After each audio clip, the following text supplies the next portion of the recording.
Our next lesson is called dividing powers. So you are going to complete a discovery activity with a partner to investigate the rules for dividing powers of the same base. So you can also do this on your own, obviously, since you're watching the video. Today is all about dividing. So very similarly to what we did with multiplying, we're going to take each expression, and number one, we're going to expand each power to write the expression as an extended product. And then two, we're going to simplify the fraction, here though by cross-canceling common factors. So I'll explain that in the example. And then we're going to do what we did in the previous lesson, rewrite the simplified fraction as a single power. So if I look at our example, we have 4 to the 5th power and 4 to the 3rd power. That means our bases are 4s, and they are the same. And we have exponents of 5 on top and 3 on the bottom. So when I look at 4 to the 5th, that means I'm going to do 4 times itself 5 times. And you can see that in this top portion that is, I'm highlighting here, right? So there's 4 to the 5th, 4 times itself 5 times. Then we have 4 to the 3rd, which is 4 times itself 3 times. Now, if you were to take a calculator, if I were to ask you what's 4 divided by 4, you would tell me 1. Anything divided by itself is 1. So if I have a 4 on top and a 4 on the bottom of the fraction, in the numerator and in the denominator, I can cross cancel, which is what you see me doing in the next section. I have taken lines and I have crossed out anything on top and bottom that are identical because they are dividing out to equal a 1, so there's no need to leave them as part of the extended product. So what this problem really turns into is 4 times 4, that's what's remaining here, over, like I said, these are all 1s when we divide. So that leaves 4 times 4 over 1, which is 4 squared over 1, or 4 squared. So we see that we went from 4 to the 5th over 4 to the 3rd to 4 squared as a power. So what I'd like you to do now is pause the video and complete parts A, B, and C. Do the extended product, simplify the fraction by cross-canceling, and rewrite your simplified fraction as a power. So at this time, pause the video and resume to go over the answers. So here are the answers to A, B, and C. In part A, the base should be -5 and should stay in parentheses due to the fact that it is a negative base. So I'm going to do -5 times itself 8 times on top and -5 times itself 6 times on the bottom. Anything on top and bottom I can cross cancel, so that leaves me with 2 -5s on top, or -5 squared. In part B, 12 to the 3rd is 12 times itself 3 times. 12 on the bottom here is really 12 to the 1st.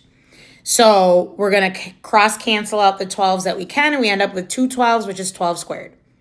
And then we also can do this with variables. So here the base is x.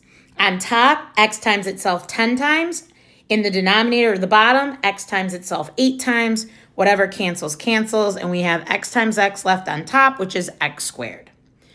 So the question is, how could we have gotten from the problem on the left-hand side, -5 to the 8th divided by -5 to the 6th, 12 to the 3rd divided by 12, etc., to the end product of -5 squared, 12 squared, faster than having to expand all this and cancel it out? What's the shortcut, or what's the rule? So hopefully you see that we could have just taken the exponents and subtracted them. So when two expressions with the same bases are divided, their exponents subtract. So key thing is, again, just like with multiplying when they have the same base, dividing when they have the same base, we want to make sure we keep our base, and this time we're going to subtract our exponents. Which makes sense when you think about inverse operations. We learned that when you're multiplying powers with the same base, you add your exponents. Since dividing is the inverse operation of multiplying, it makes sense we would do the inverse operation with the exponents. So we add when we're multiplying same base, we subtract when we're dividing. So if we look at the next example, we have 4 to the 5th over 4 cubed, which is 4 to the 3rd. And now we don't have to expand that. We can just keep our base and then subtract our exponents. 5 take away 3 is 2. So this is 4 squared. Now what we have to be careful about are maybe some of these non-examples.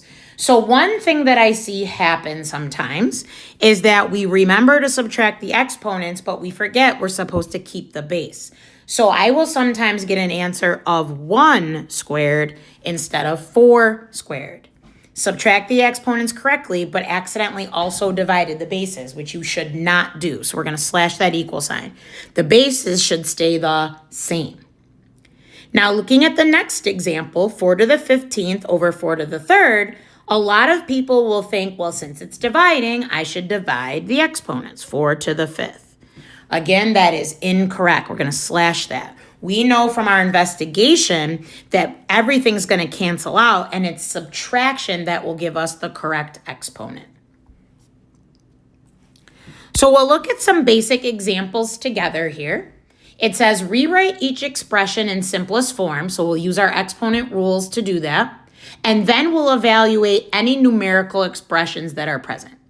So in number 1, it's 3.2 to the 9th divided by 3.2 to the 3rd. The same base of 3.2 in both means I can keep my base and subtract my exponents. 9 take away 3 is 6. If you were to type this in the calculator, remember to use the key on your calculator that looks like that, we would get 1,073, and then we'll write as many decimal places as we can from our calculator, knowing that it probably goes beyond that. Always make sure you follow the directions of the questions if they want you to do any rounding. In number 2, we have the same base of 20. On top, we have an exponent of 5, and on the bottom, it looks like we don't have an exponent, which means this is really 20 to the 1st.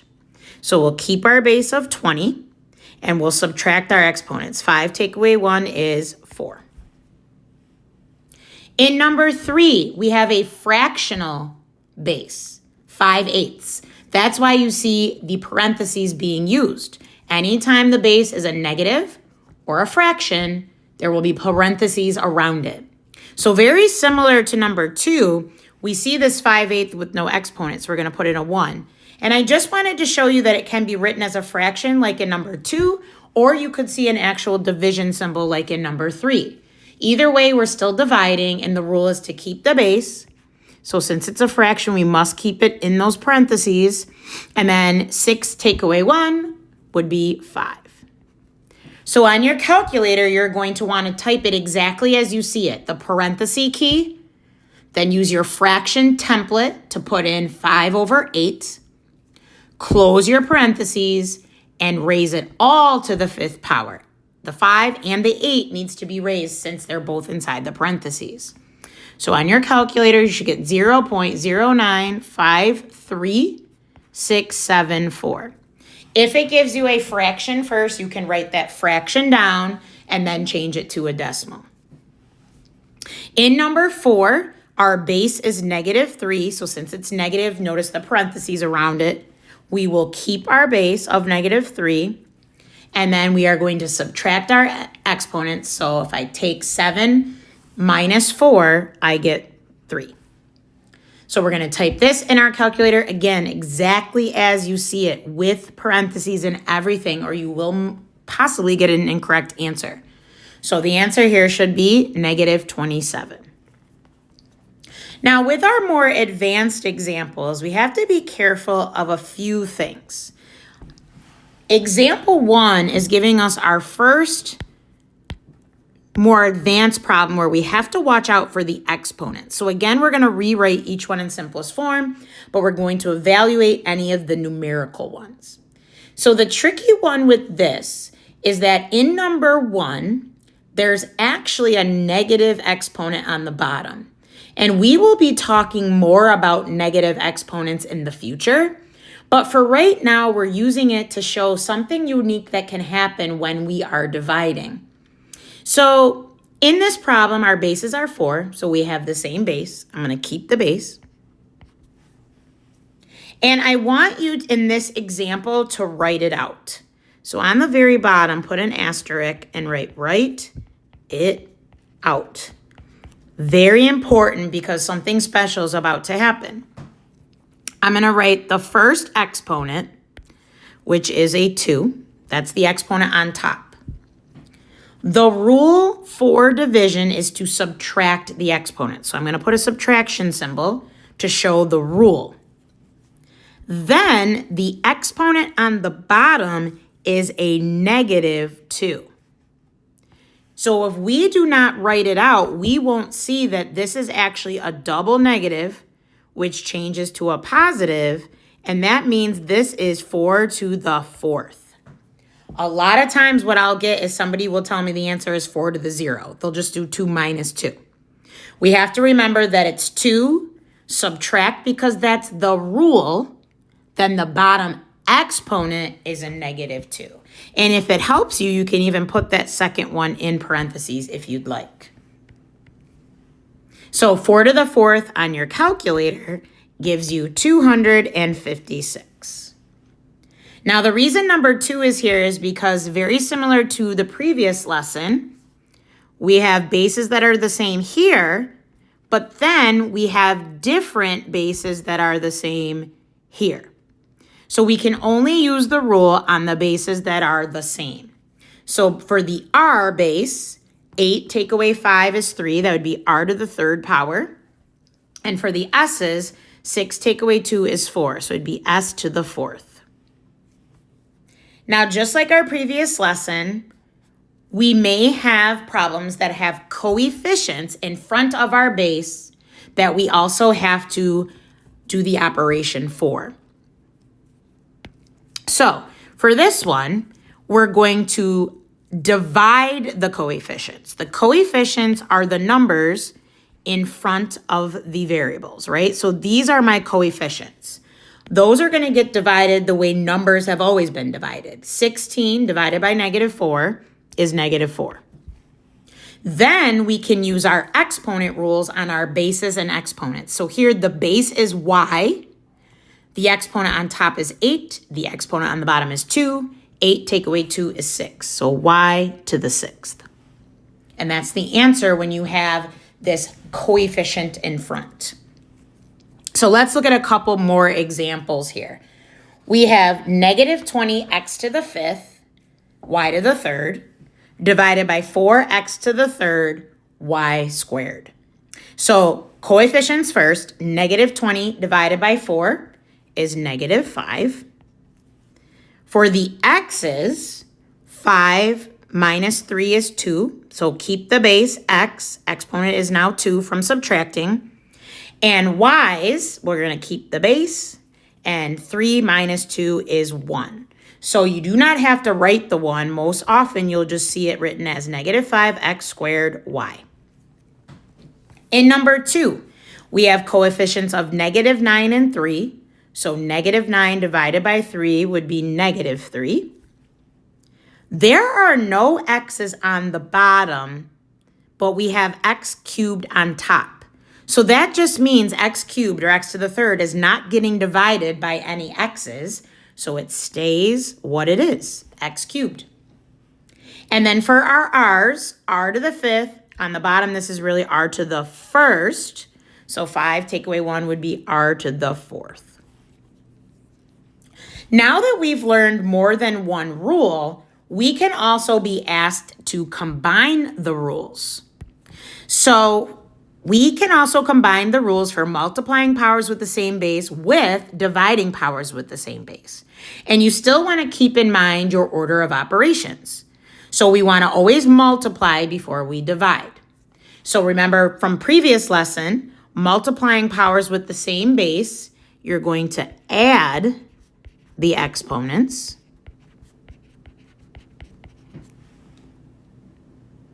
And then dividing powers with the same base, we are going to subtract exponents.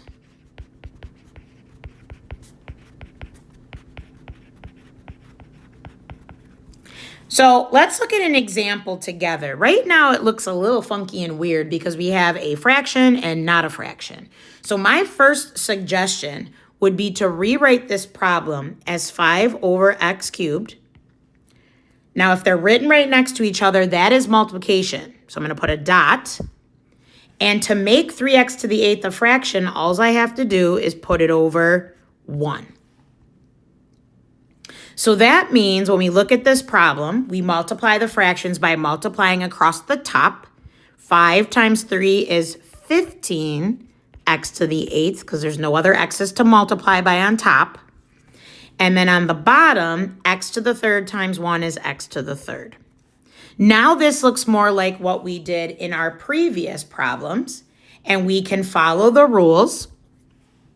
Now that we've multiplied, we're going to divide these powers by dividing the coefficients. So there's really a 1 out in front of this x cubed, right?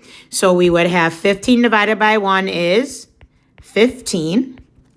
And then since it's division, x to the 8th divided by x to the 3rd, we're going to keep our base and subtract our exponents. 8 take away 3 is 5. So the answer to this one would be 15 x to the 5th. Now I'd like you to do one on your own. It says try it on your own. You see a problem that entails some multiplication and some division. So I'd like you to pause the video and try this problem on your own and then resume the video to go over your answer. All right, so now that you got to try it on your own, let's take a look. All the multiplication should happen first. And anytime you have an overall division that looks like a fraction, you want to make sure your numerator is totally simplified and your denominator is totally simplified, and you do that fraction line division very last. So 4 squared times 4 to the 7th times 4 to the 3rd, keep your base of 4, add up all your exponents. You've got 2, 7, and 3. When you add those up, you get 12. On the bottom, you can see I wrote the little 1 in there on 4 to remember it's 4 to the 1st. So again, we'll keep our base of 4, add up our exponents, that's 8. So what we now have is 4 to the 12th divided by 4 to the 8th. So now we can use our division rule. Same base of 4, so we keep our base 4, and we subtract our exponents. 12 minus 8 is 4. So 4 to the 4th is 256. So now lastly, what I would like you to do is try the closure question. I'm wondering what would be the answer to negative 2 to the 3rd power divided by negative 2 to the 3rd power. So I'd like you to try to find the answer in 2 different ways. Number 1, expand and simplify the fraction by cross-canceling the common factors like we did in the opening investigation activity. And then 2, I want you to use your rule from today about what to do when you're dividing powers with the same base and see what you get in both instances. Then you can resume the video to go over the final answer to the closure with me. So for the closure question, first we want to expand and simplify the fraction to see if we can understand what we're going to get when we do negative 2 to the 3rd divided by negative 2 to the 3rd. So negative 2 to the 3rd has a base of negative 2. I can tell that from the parentheses. So I'm going to do negative 2 times itself 3 times. I also do the same exact thing on the bottom. So when I go to cross cancel, everything cancels out. So 1 times 1 times 1 is 1. 1 times 1 times 1 is 1. 1 divided by 1 is 1. So negative 2 to the 3rd divided by negative 2 to the 3rd is 1. And think about it. What's 4 divided by 4? 1. What's 10 divided by 10? 1. What's negative 1,002 divided by negative 1,002? Still 1. Any number divided by itself is 1. Now, how does that go with our division rule? Well, according to our rule today, we are going to do negative 2 to the 3rd, keep our base, divided by negative 2 to the 3rd, keep our base, right? They're the same. 3 take away 3 is actually 0. But if you were to type that in your calculator, you'll see that you get a 1. And we're going to investigate this a bit more further in the future, but I wanted to give you this as a preview for our closure. So this concludes our lesson on dividing powers.